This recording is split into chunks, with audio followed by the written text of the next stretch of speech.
Today guys, we're having a look at the Viltrox 50mm F1.8. This is for Sony full frame E-mount cameras, and this is a great budget option, as you can see, a great size and weight. And we're gonna rip this thing apart and figure out whether or not you should even be considering it here today. And who am I? My name's Stefan Malloch. By the way, if you haven't seen one of my videos, I do a lot of photography and filmmaking news reviews and tutorials. So if you end up liking this video and it helps you out, consider hitting that like and subscribe button and join the community. Who do I recommend this lens to? Well, this is gonna be for maybe a beginner to intermediate. You probably won't find this in a professional's bag due to build quality and some performance that we will get into. But if you are on a budget, this might actually be a great option for you. So let's dive in and talk about the first thing, and that's gonna be the build and features of this lens. What do I think about the build? Well, it's actually pretty decent.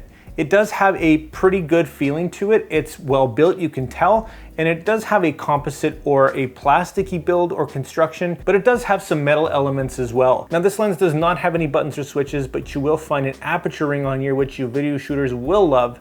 So that's gonna be nice, and it only has one click right at the auto setting to go into your manual right there, so you can choose which aperture that you want nice and smoothly. And yeah, it feels pretty decent. As far as the manual focus ring is concerned, it feels good. It's not too heavy, it's not too loose, it's kind of just right, and it feels good to the touch. It's a little bit grippy, and yeah, not bad. It does come with a lens hood. It does feel a little bit flimsy and a little bit kind of weird to get on there, but whatever. You're gonna keep it on for the most part, I think.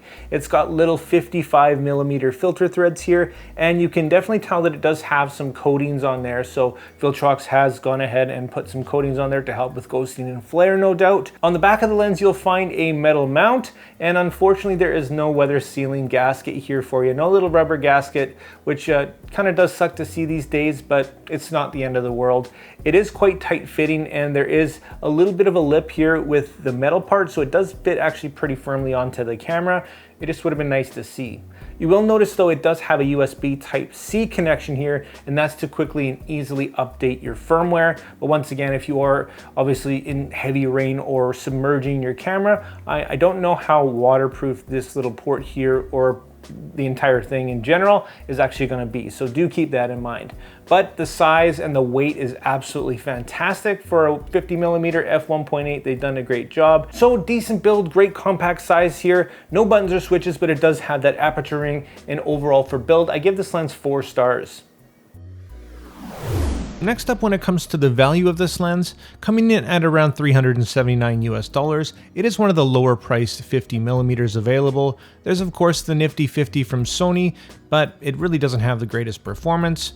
And from there we've got the newer 50 f2.5 with a bit of a price increase, and really from there the sky's the limit. It is a pretty decently priced option for what you get, as you'll see here in performance in a second, but yeah, as far as value is concerned, pretty darn decent, and I give it 4 stars. So now let's jump into performance and look at some test photos that I've taken with this lens.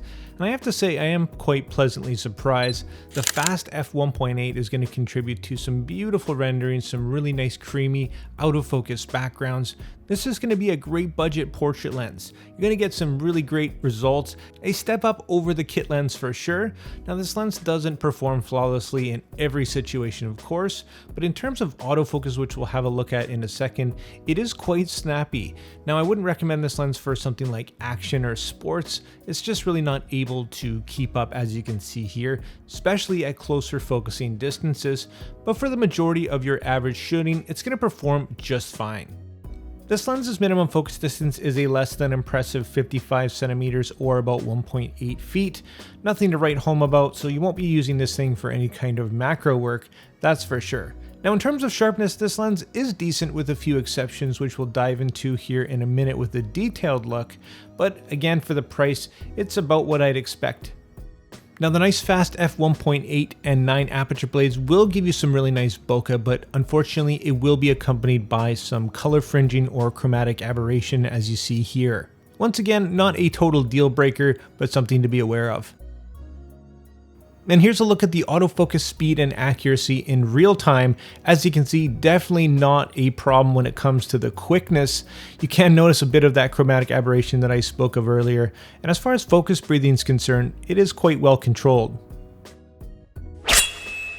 Now checking out the sharpness and optics quickly here at f1.8 wide open, you can definitely notice some heavy vignetting here. I'll show you it with the profile correction turned on.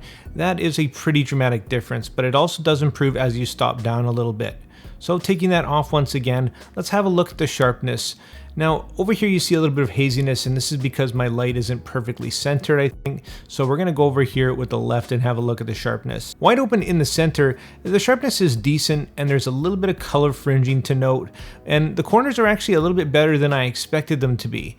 Not too bad, but definitely nothing to write home about. As we stop down to f2.8, you can definitely see that vignetting improve as well as the sharpness. Now in the center, you can see definitely a bit better of a performance in terms of overall sharpness compared to 1.8, and stopping down to f4, you can see that it's improved even further. Now that's going to continue all the way down to about f8, which is going to be a great picture across the board here. Now f11 here looking pretty good as well, but after f11, as you stop down, you will start to notice a little bit of degradation, especially in the corners. And here we are at f16. So completely usable, and as far as sharpness and optics are concerned, a decent performance for something in this price range. Now in terms of distortion, it's really not too bad. Here's the difference with the profile correction off compared to on here. Like I said, that really heavy vignetting will disappear as you stop down pretty quickly, but that little bit of distortion will continue throughout the focal range. So overall, in terms of performance, keeping in mind how much this lens costs and keeping your expectations in line, I give it 4 stars. So wrapping up, what are my overall thoughts about this lens? Well, I think for the price, it's definitely a step up over the Sony Nifty 50, but right at the point where you might want to consider saving a bit more for a better lens. Having said that, it's a great size and weight, and if you maybe don't like primes too much and you want one just kicking around in your bag, this might be a great option. If you're a subscriber, you also know that I like to rate things on a scale from never think about again to consider to definitely buy. And in this case, if you are on a budget looking for a decent 50mm prime that won't break the bank and give you some decent results, well, I consider this one. Thanks so much for watching this video, guys. If you found it helpful, make sure you hit that like and subscribe button. Drop all your questions and your comments down below. If you want to pick this lens up, I will drop affiliate links down in the description. It does support me and the channel and allows me to make more of these videos for you.